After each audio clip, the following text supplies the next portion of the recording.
In this first problem, we've got to solve this equation. Now, keep in mind, this is not a proof. They've given us an equation, and they're telling us it can be rewritten this way.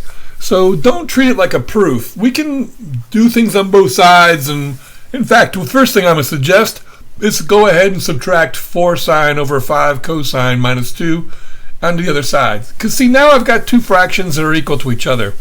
And I know how to solve that. I can cross multiply. And so when I cross multiply here, it's going to look like this. I'm going to bring it down here. This is going to be sine theta times 4 sine theta.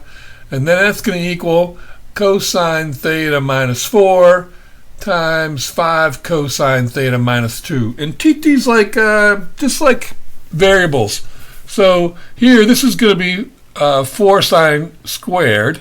And then this is going to be 5 cosine squared minus 2 cosine minus 20 cosine and then plus 8. You're just actually foiling on the second part. All right, so now sine squared plus cosine squared equals 1, which means 1 minus cosine squared is equal to sine squared. Clearly, if I'm going to end up looking like this answer they want, it's going to have no sines in it. So I'm going to replace the sine squared with 1 minus cosine squared.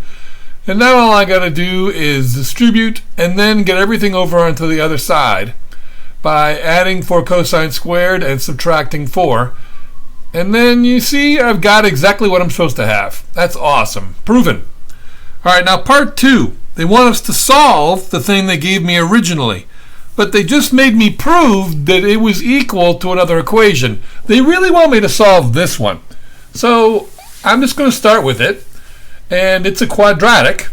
And so keep in mind, there's no variables, but it's cosine theta. So when I'm going to do this, and I suggest you do this for any of these, I get you can use a calculator to solve quadratics, but to demonstrate the method, at least write out the quadratic formula. You don't got to do anything else but just write it out. And then plug in the information into this, and then you've got your answers. And so by writing down the quadratic formula, which is out on the formula sheet, you're demonstrating a method. And I get these two answers. Now keep in mind, the answer is not these two things. I'm going to need to change these to decimals, because what I need to do is I need to find the angle that matches up with these two decimals. Anyway, I'm going to rewrite both of these, and then I'm going to do the inverse cosine, and then switch the inputs and outputs, and then I'm just going to go ahead and take my calculator and figure out what I got. I have to go back to the computation screen, and I do cosine 2.2 blah blah blah, and I get an error message. Keep in mind, if you think about the unit circle, there are no values on the unit circle where bigger than 1. The biggest one is 1, the smallest one is -1. It's not possible to take the cosine, the inverse cosine of this number. So now try the other one. Go ahead and put this in, and I get the answer 78.6 degrees.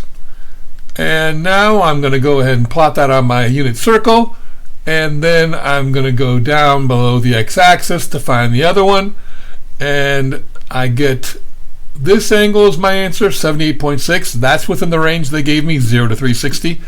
And then I'm going to take 360 and subtract 78.6, and that's going to give me my other angle of 281.4. And then I've got both my angles. They're the only angles that'll fit. If I add 360 or subtract 360, I'll be outside the range they made me work in. So that means I'm done. All right, thanks for watching.